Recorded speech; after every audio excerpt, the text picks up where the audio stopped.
Hello everyone, welcome to our channel. आज हम देखेंगे एक्सरसाइज 5.2 अर्थमेटिक प्रोग्रेशन। इसको हम लोग हिंदी में समांतर श्रेणी के नाम से जानते हैं और इसका क्वेश्चन नंबर हम लोग 11 देखेंगे।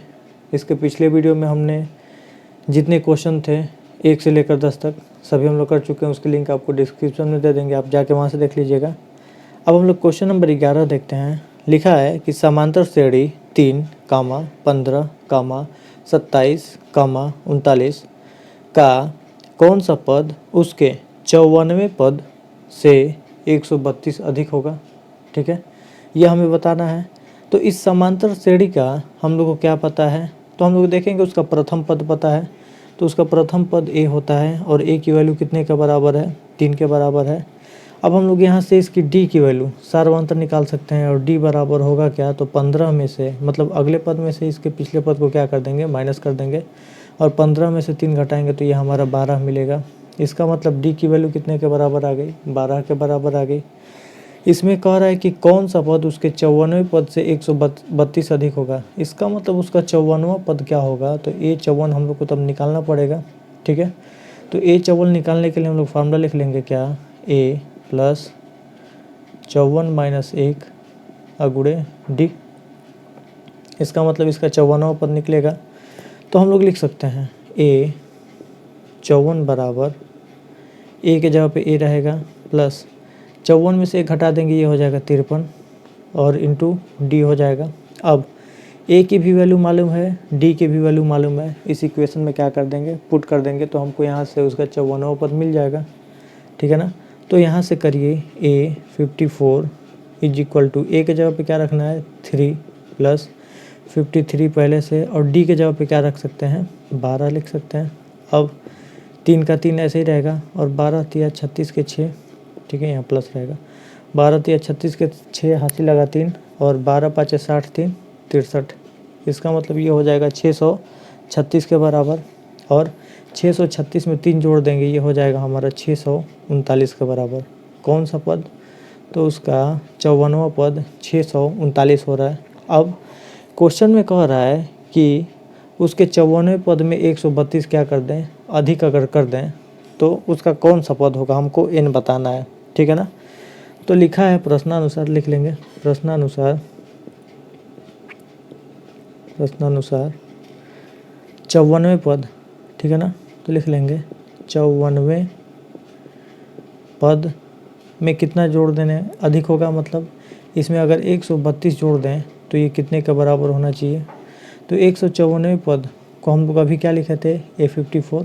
ठीक है ना, तो इसको लिख सकते हैं 639 और 132 इसमें और क्या कर देंगे, जोड़ देंगे। ठीक है, तो ये हमारा टोटल कितने का बराबर हो जाएगा, तो ये 9 2 11 के 1 3 3 6 1 7 और 6 1 क्या हो जाएगा 7 हो जाएगा। ठीक है ना, इसको भी कर लीजिए, ये हो जाएगा 771 आ रहा है। इसका मतलब 771 उसका तब nth टर्म होगा। ठीक है ना, तो हम लोग को मानना पड़ेगा कि उसका nth टर्म अब कितने के बराबर है, 771 के बराबर। तो लिखेंगे माना कि समांतर श्रेणी का nवां पद बराबर 771 है। इसका मतलब nवां पद को हम लोग लिखेंगे an इक्वल टू 771। ठीक है, और जब हम लोग इसके nवें पद को लिख रहे हैं 771 के बराबर, और an का फार्मूला हम लोग यहाँ से लिख सकते हैं, an को लिख सकते हैं a plus n minus 1 into D और बराबर ये होना चाहिए 771 के। ठीक है, अब बस इसी को क्या करते जाना है, सॉल्व करते जाना है। ठीक है, तो इसको अब आगे सॉल्व करेंगे। a के जगह पर हम लोग क्या लिख सकते हैं, 3 लिख सकते हैं। ठीक है, तो 3 प्लस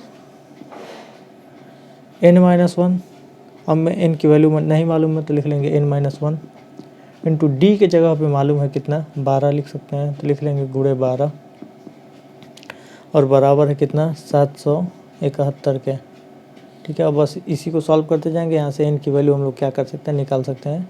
हमको n यहाँ से बताना था कि n की वैल्यू क्या होगी। ठीक है, तो 3 देख रहे हैं प्लस में है, बराबर के उधर जाएगा तो माइनस में हो जाएगा और 771 में से 3 माइनस हो जाएगा, तो ये हमारा आएगा 12 n-1 इज इक्वल टू 771 में से हम लोग 3 को क्या कर देंगे, माइनस कर देंगे। तो ये कितने का बराबर आ जाएगा, तो ये हो जाएगा हमारा 768 हो जाएगा, 8×3=11। हाँ, तो ये होगा 12n-1। अब 12 से बराबर को उधर ले जा करके क्या कर सकते हैं, भाग कर सकते हैं। तो हमको मिलेगा n-1 इज इक्वल टू 768 और बटे में हो जाएगा 12। ठीक है, 12 का पहाड़ा अगर 6 बार पढ़ेंगे तो 12×6 = 72।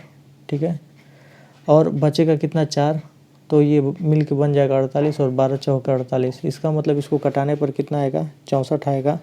तो हमने देखा कि n-1 इज इक्वल टू 64 64 है। तो n की अगर वैल्यू निकालना चाहते हैं, -1 बराबर के उधर जाएगा तो क्या हो जाएगा, प्लस हो जाएगा। तो 64 और ये हो जाएगा +1।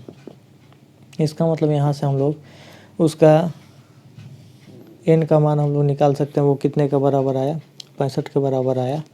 तो कह देंगे कि उस श्रेणी का कौन सा पद, तो 65वां पद कितने के बराबर हो जाएगा, तो 65वां पद होगा उसके 54वें पद से 132 अधिक होगा। तो लिख लेंगे अतः समांतर श्रेणी का 65वां पद उसके 54वें पद से 132 अधिक होगा, 132 अधिक होगा। और ये उसका क्या हो जाएगा, आंसर। ठीक है, अब हम लोग चलते हैं क्वेश्चन नंबर 12 पे। क्वेश्चन नंबर 12 है, दो समांतर श्रेणियों का अंतर समान है। दो समांतर श्रेणियों का सार्व अंतर समान है। यदि इसके 100वें पदों का अंतर 100 है तो इनके 1000वें पदों का अंतर क्या होगा, हमको बताना है। ठीक है ना। तो दो समांतर श्रेणी है, सार्व अंतर बराबर होना चाहिए। ठीक है, लेकिन ये तो नहीं कहा है कि उसका प्रथम पद भी आपस में बराबर हो, तो हमको मानना पड़ेगा उसका प्रथम पद क्या क्या होगा। ठीक है, तो इसके लिए हम लोग को लिखना पड़ेगा, माना समांतर श्रेणी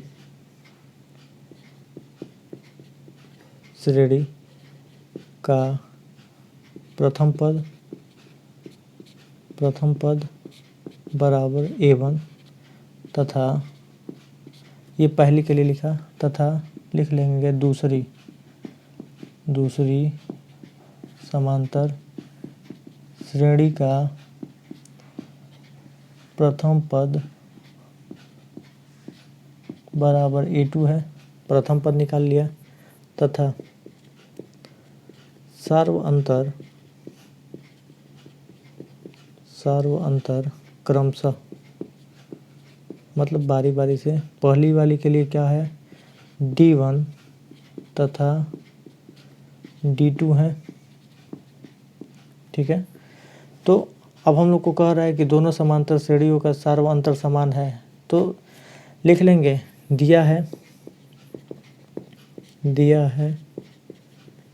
d1 बराबर हो जाएगा d2 के, और इसको हम लोगों ने मान लिया कि ये d के बराबर है। d1 बराबर है d2 के, और इसको हम लोग कितने के बराबर लिख लेंगे, d के बराबर है।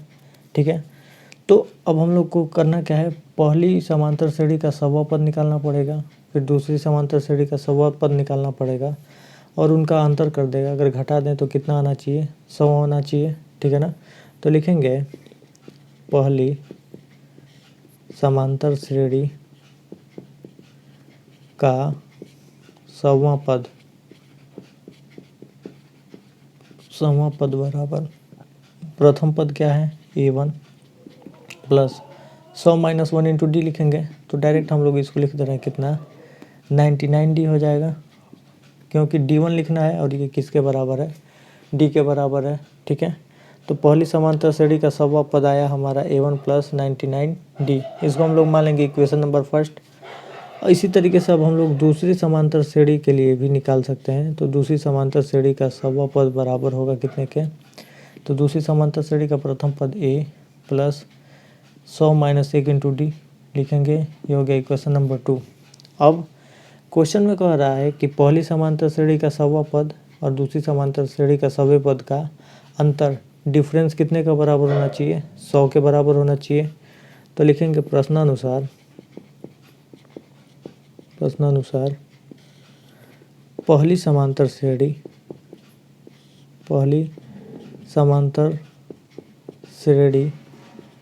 का सवा पद। ठीक है, तो अब हम लोग डायरेक्ट पहली समांतर श्रेणी के सवे पद को क्या लिख लेंगे, का सवा पद लिख देते हैं, सवा पद माइनस दूसरी समांतर श्रेणी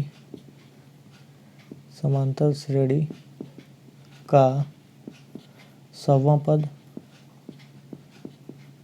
पद और ये कितने का बराबर होना चाहिए, 100 के बराबर, क्योंकि क्वेश्चन में दिया है कि पहली समांतर श्रेणी में से दूसरी समांतर श्रेणी का सवा पद घटाने पर कितना आना चाहिए, 100 के बराबर आना चाहिए। पहली समांतर श्रेणी का सवा पद हम लोग लिखे थे क्या, A1 प्लस 99D माइनस दूसरी समांतर श्रेणी का तो A2 प्लस 99D और ये कितने का बराबर आना चाहिए, 100 के बराबर आना चाहिए। ठीक है, तो जब हम लोग यहाँ से ब्रैकेट को खोलेंगे तो ये मिलेगा A1 प्लस 99D और जब माइनस ब्रैकेट में गुणा करेंगे तो ये होगा माइनस A2 और minus 99D is equal to हो जाएगा 100। हम लोग देख रहे हैं कि 99D यहाँ माइनस में है और ये 99D क्या है, प्लस में है, इसको आसानी से कटाया जा सकता है। तो बचेगा क्या, A1 minus A2 is equal to 100 और इसको इक्वेशन नंबर हम लोग क्या मान लेंगे, 3rd मान लेंगे। ठीक है, इसका मतलब A1 में से A2 को घटाने पर कितना आना चाहिए, 100 आना चाहिए। ठीक है, अब क्या कह रहा है कि हमसे पूछा है कि इनके हजारवें पदों का अंतर कितने के बराबर होगा। ठीक है, तो अगर हम लोग डायरेक्ट इनके हजारवें पदों का अंतर निकालते हैं तो लिख लेंगे, अतः पहली समांतर श्रेणी का हजारवां पद माइनस दूसरी समांतर श्रेणी का हजारवां पद। ठीक है, अब हम लोग तब इसको सॉल्व करेंगे तो पहली समांतर श्रेणी का हजारवां पद अगर हम लोग निकालेंगे तो वो कितने का बराबर होगा, तो ये हो जाएगा A1 प्लस 1000 माइनस 1, ये हो जाएगा 999D माइनस दूसरी समांतर श्रेणी का तो लिखेंगे A2 प्लस 999D। अब इज इक्वल टू क्या होगा हमको नहीं मालूम था, बस इसी को क्या कर देना है, सॉल्व कर देना है। ठीक है, तो हम लोग लिखेंगे यहाँ से ब्रैकेट खोलेंगे तो A1 plus 999D minus A2 और माइनस ये हो जाएगा 999D। अब हम लोग देखेंगे कि 999D से 999D कट जाएगा, क्या बचेगा, तो हमको मिलेगा A1 माइनस A2 मिलेगा।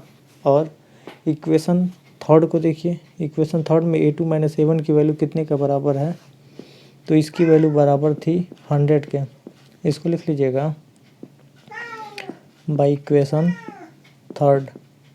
हम लोग इक्वेशन 3rd से लिख सकते थे क्या कि A1 माइनस A2 की वैल्यू कितने के बराबर आ जाएगी, 100 के बराबर आ जाएगी। इसका मतलब उस समांतर श्रेणी के हजारवें पदों का अंतर भी कितने के बराबर आएगा, 100 के बराबर आएगा। ठीक है ना, और ये उसका क्या हो जाएगा, आंसर हो जाएगा। ठीक है, तो इसको लिख लीजिएगा आंसर। अब चलते हैं इसके क्वेश्चन नंबर 13 पे। क्वेश्चन नंबर 13 है, 3 अंकों वाली कितनी संख्याएं 7 से विभाज्य है। इसका मतलब 7 से कटने वाली होनी चाहिए संख्याएं और कितने अंकों की होनी चाहिए, 3 अंकों की होनी चाहिए। ठीक है, तो 3 अंकों की संख्याएं क्या क्या हो सकती हैं, तो सबसे छोटी 3 अंक की संख्या क्या होगी, तो सबसे छोटी संख्या होगी 100। सबसे छोटी संख्या क्या होगी, 100 होगी, जो कि 3 अंकों की होगी। और सबसे बड़ी 3 अंकों की संख्या क्या हो जाएगी, तो हम लोग लिख लेते हैं, वो हो जाएगी हमारी 999। ठीक है, अब 100 के बाद क्या आएगा, 101 आएगा, 102 आएगा, 103 आएगा, 104 आएगा, 105 आएगा, 106। इस तरीके से हम लोग करते हुए आगे तक लिख सकते हैं 3 अंकों की संख्याएं। ठीक है, अब हम इसमें देखेंगे कि कौन सी संख्या 7 से कटेगी। ठीक है, तो 7 से कटने वाली संख्या पहले चेक करेंगे, उसके बाद तो हम लोग देखेंगे कि 7 से कटने वाली संख्या क्या होगी। तो 7 से कटने वाली संख्या 105 होगी, क्योंकि 15 7 105 होगा, 105 होगी। इसके बाद फिर 7 से कटने वाली संख्या क्या होगी, तो वो कैसे निकालेंगे। तो इसमें हम लोग को क्या कर देंगे, अगर 7 जोड़ देंगे, ठीक है, इसमें अगर हम लोग 7 जोड़ देंगे तो 7 से कटने वाली संख्या निकलेगी। ठीक है, तो उसके बाद अब क्या आएगी, इसी तरीके से 112 भी किससे कटेगा, 7 से कटेगा। ठीक है ना, इस तरीके से अब 7 से कटने वाली संख्याओं को हम लोग कैसे निकाल सकते हैं, तो बारी बारी से उसमें 7 जोड़ जोड़ करके ला सकते हैं। इसका मतलब इसके बाद वाली संख्या को लाने के लिए हम लोग क्या करेंगे, इसमें 7 जोड़ देंगे और वो कितनी हो जाएगी, तो वो हो जाएगी 119। 119 भी क्या करेगा, 7 से कटेगा। ठीक है, अब 999 तो 7 से कटेगा नहीं, इसका मतलब 999 से कुछ और हम लोग को पहले आना पड़ेगा। और 999 से हम लोग अगर पहले आते हैं तो देखेंगे कि 998 7 से नहीं कटेगा। ठीक है, जब 998 नहीं कटेगा तो इससे पहले देखेंगे 997 को चेक करेंगे, वो भी 7 से नहीं कटेगा। इसके पहले हम लोग 996 लाएंगे, वो भी 7 से कटाएंगे, वो भी नहीं कटेगा। इसका मतलब कटने वाली संख्या कितनी होगी, वो हो जाएगी हमारी 994 होगी, जो कि किससे कटेगी, 7 से कटेगी। ठीक है, तो ये हमारा क्रम आगे ऐसे बढ़ते जा रहा है और हम लोग आगे तक इसको बढ़ा रहे हैं, तो हमको मिल रहा है कि 994 एक ऐसी संख्या होगी जो 7 से क्या होगी, कटेगी। ठीक है ना, इसका मतलब हमको क्लियर हो गया कि 7 से कटने वाली संख्याओं का समूह क्या क्या होगा। तो पहली संख्या हो जाएगी 105, दूसरी संख्या 112, तीसरी संख्या 119। इसका मतलब ये सभी संख्याएं क्या होंगी, 7 की गुणज हो जाएंगी। ठीक है, तो लिख लेंगे 7 से कटने वाली संख्याएं क्या क्या होंगी, लिख लेंगे अतः 3 अंकों की 7 से विभाज्य संख्याएं। ठीक है ना, विभाज्य संख्याएं क्या क्या होंगी, तो 105 में 7 जोड़ दीजिए, 112 में 7 जोड़ दीजिए, 119 में 7 जोड़ दीजिए, ये हो जाएगा 136। और इस तरीके से हम लोग लिखते हुए कहाँ तक लिख सकते हैं, 994 तक लिख सकते हैं। अब ये हमारा क्या बन रहा है, एपी बन रहा है, क्योंकि सबके बीच डिफरेंस क्या है, 7 का है। अब हम लोग करेंगे क्या, तो इसका फर्स्ट टर्म हमको क्लियर हो गया कितने के बराबर है, तो लिख लेंगे इसका फर्स्ट टर्म ए 105 है, कॉमन डिफरेंस डी कितने का बराबर है, तो 7 के बराबर है। और हमको पूछ रहा था कि पदों की संख्याएं क्या होंगी, एन हमको ज्ञात करना है। और ये लास्ट वाला टर्म है, इसका मतलब हमको nth टर्म मालूम है, ए एन बराबर कितने के दिया है, 994 के बराबर दिया है। तो हम लोग यहाँ से एन की वैल्यू को क्या करेंगे, निकालेंगे। ठीक है ना, तो अब हम लोग इसको निकालने के लिए क्या लिखेंगे, ए एन बराबर formula A plus N minus 1 into D होता है। ए एन के जगह पर हम लोग क्या लिख लेंगे, 994 बराबर ए के जगह पे क्या लिख लेंगे, 105 plus N minus 1 into d के जगह पे क्या लिख लेंगे, 7 लिख लेंगे। अब बस इसी को क्या कर देना है, सॉल्व कर देना है। तो 994 है, 105 इधर आएगा तो लिख लेंगे 994 माइनस 105 बराबर ये हो जाएगा 7 इंटू एन माइनस 1। अब 994 में से 105 को माइनस कर लीजिए, तो ये हमारा आ जाएगा 994 में से 105 को आप माइनस करेंगे तो ये हमारा आएगा यहाँ पे 9 8 और ये 889। इसका मतलब हम लोग इसके जगह पे लिख सकते हैं 889 बराबर 7 ब्रैकेट में n माइनस 1। अब हम लोग यहाँ देख रहे हैं कि 7 से क्या है, गुणा है, और बराबर किधर ले आएंगे 7 से, तो क्या हो जाएगा, भाग हो जाएगा। तो लिख लेंगे 889 बटे में 7 बराबर हो जाएगा n माइनस 1। अब देखेंगे ये 7 से कितने बार में कटेगा, तो अब इसको कटाएंगे तो एक बार ले जाएंगे तो 7 आएगा, और एक हासिल आएगा तो ये 18 हो गया। ठीक है ना, अब हम लोग फिर 2 बार ले जाएंगे तो 14 हो जाएगा और बचेगा 4। और 7 7 49, ठीक है ना। इसका मतलब ये 127 बार में कटा और इधर कितना बचा n-1। अगर हम लोग n का मान निकालना चाहते हैं तो 1 को बराबर के इधर लेते आएंगे, तो ये हो जाएगा 127 प्लस 1 बराबर हो जाएगा n, और ये हो जाएगा n बराबर हमारा 128। इसका मतलब 7 से विभाज्य होने वाली 3 अंकों की संख्याएं कितनी होंगी, तो 128 संख्या होंगी जो कि 7 से क्या होंगी, विभाज्य होंगी, ठीक है। तो लिख लेंगे अतः 7 से विभाज्य होने वाली संख्याएं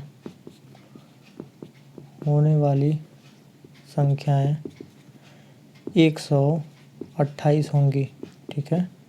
कितनी होंगी, 128 होंगी, और यही उसका क्या हो जाएगा, आंसर, ठीक है। अब चलते हैं क्वेश्चन नंबर 14 पे।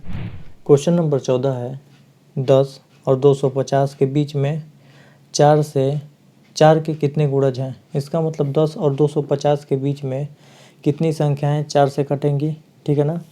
तो कह रहा है कि 10 और 250 के बीच में, तो 10 के बाद 11 आता है, इसके बाद 12 आता है, 13, 14, 15, और इस तरीके से लिखते हुए हम लोग को कहाँ तक लिखना है, तो 250 तक लिखना है, ठीक है ना। अब हम लोग देखेंगे कि 4 से कटने वाली संख्या क्या होगी इन सब में। तो 4 से कटने वाली संख्या पूरी जो 4 से कट जाए वो क्या है, तो हमको दिख रहा है यहाँ पे 12 जो है वो 4 से कट जाएगा, क्योंकि 4 तिया 12, ना ही 10 कटेगा ना ही 11 कटेगा, और कह रहा था 10 से अधिक होनी चाहिए। इसका मतलब इसके बाद और जो अगली संख्या आनी चाहिए उसमें क्या अगर जोड़ दिया जाए, 4 जोड़ दिया जाए, तो वो भी 4 से कटना चाहिए। इसका मतलब इसके बाद आने वाला क्या हो जाएगा, 16 होगा, जो कि 4 से पूरा कटेगा, ठीक है। तो इसका मतलब दूसरी संख्या हो जाएगी 16। 16 के बाद आने वाली संख्या क्या होगी, उसमें अगर हम लोग 4 जोड़ देंगे तो 16 4 20 जो होगी 4 से कटेगी, और इस तरीके से हम लोग आगे लिखते जाएंगे। तो लिखते हुए अगर हम लोग देखते हैं तो 250 तो 4 से कटेगा नहीं। इसका मतलब 250 से और पहले हमको देखना पड़ेगा, तो 250 से पहले देखेंगे कि कौन सी संख्या 4 से कटेगी, ठीक है ना। तो 4 से कटने के लिए हमको यहाँ देखना है 249, 248, 247, इस तरीके से हम लोग इनको लिखते आएंगे। तो देखेंगे कि 4 से पूरा कटना चाहिए, तो 6 चौके 24 और 4 दूना के 8, इसका मतलब ये वाली संख्या 4 से पूरा कटेगी। तो हमने देख लिया कि उसका 4 से कटने वाली संख्या क्या क्या होंगी, तो 12 होगा, 16, 20, इस तरीके से हम लोग लिखते हुए जाएं तो 248 भी 4 से क्या होगा, पूरा कट जाएगा। इसका मतलब 4 के गुणज होंगे, ठीक है। तो हम लोग देखेंगे कि समांतर श्रेणी लिख लेंगे 4 के गुणज। तो 4 के गुणज क्या क्या होंगे, तो हम लोग का 4 का गुणज यहाँ मिलेगा 12 के बाद 16 के बाद 20 के बाद 24, और इस तरीके से आगे बढ़ते जाएं तो हमको 248 तक मिलेगा। अब हम लोग देख रहे हैं कि 12 में 4 जोड़ने पर 16, 16 में 4 जोड़ने पर 20, 20 में 4 जोड़ने पर 24 आ रहा है। इसका मतलब कहेंगे कि ये जो दी गई श्रेणी है वो क्या है, एपी है। हम लोग देख रहे हैं कि ये क्या है, एपी है। तो एपी का हम लोग को प्रथम पद ए मालूम है कितने के बराबर है, 12 के बराबर है। डी सारवंतर मालूम है, 16 में से 12 घटा लीजिए, कितना आ जाएगा 4। हमको बताना है कि कितने गुणज हैं, ठीक है, तो हमको n बताना है। और इसमें लास्ट टर्म कितना दिया है, तो nth टर्म है कितने के बराबर, 248 के बराबर। जैसे हमने 13वां क्वेश्चन को किया है सेम उसी तरीके से इसको भी करेंगे। तो लिख लेंगे nth टर्म का फार्मूला an बराबर a plus n-1 into D से। an की वैल्यू मालूम है, लिख लेंगे 248 बराबर a की जगह पे है कितना 12 प्लस n नहीं मालूम है तो n-1 इंटू रहने दीजिए। डी की जगह पे क्या लिख सकते हैं, 4 लिख सकते हैं। 12 को बराबर के इधर भेज दीजिए, और जब 12 को बराबर के इधर भेजेंगे तो ये कितने का बराबर हो जाएगा, तो लिख लेंगे 248 माइनस 12 बराबर हो जाएगा ये 4 इंटू n-1। अब हम लोग इस 248 में से 12 को घटाना चाहते हैं, तो 8 में से 2 जाएगा, हो जाएगा 6, 4 में से 1 जाएगा 3 और ये हो जाएगा 236 बराबर आया 4 अब ब्रैकेट में n-1। अब हम लोग 4 से करेंगे क्या कि इस पूरे में भाग कर सकते हैं, तो ये हो जाएगा 236 बटे में 4 और बराबर हो जाएगा n-1। ठीक है, अब 4 से 236 को घटाना चाहते हैं तो देखेंगे ये हो जाएगा 4 पाँचे 20। ठीक है, और बचा कितना 36। ठीक है, और ये हो जाएगा 4 नवा 36, इसका मतलब 59 बार में, और ये होगा n-1। अब लोग -1 को बराबर किधर लेते आएंगे तो ये हो जाएगा 59 + 1 = n। इसका मतलब n की वैल्यू अगर निकालते हैं तो ये टोटल ऐड होकर के कितने के बराबर हो जाएगा, 60 के बराबर हो जाएगा। तो कहेंगे अतः 10 और 250 के बीच 60 4 के क्या हो जाएंगे, गुणज हो जाएंगे। ठीक है ना, 4 गुणज हैं। ठीक है ना, के बीच 60 4 के गुणज होंगे और ये उसका क्या हो जाएगा, आंसर। ठीक है, अब हम लोग चलते हैं क्वेश्चन नंबर 15 के ऊपर। क्वेश्चन नंबर 15 है, n के किस मान के लिए दोनों समांतर श्रेणियों, हमको दो समांतर श्रेणी दी गई है, एक ये है और दूसरी ये है, के nवें पद बराबर होंगे। हमको कह रहा है कि इनके nवें पद बराबर होंगे। ठीक है, तो n का मान क्या होगा। ठीक है ना, n के किस मान के लिए दोनों समांतर श्रेणियों के nवें पद बराबर होंगे, तो इसके लिए जब हमको दो श्रेणी दी गई है तो दोनों श्रेणियों का हम लोग nवां पद निकाल सकते हैं। तो लिख लेंगे पहली समांतर श्रेणी है कितनी, 63, 65, 67 और इस तरीके से ये आगे बढ़ रही है। ठीक है ना, ये कह रहा है कि ये AP में है। और दूसरी जो समांतर श्रेणी है वो क्या है, तो 3, 10, ठीक है, 17, और ये भी कह रहा है कि AP में है। जब दोनों समांतर श्रेणी है तो हम लोग बारी बारी से क्या कर सकते हैं, यहाँ से A की वैल्यू निकाल सकते हैं, D की वैल्यू को निकाल सकते हैं, N हमको नहीं मालूम है, N को निकालना है। A यहाँ से कितने के बराबर है, 63 के बराबर है।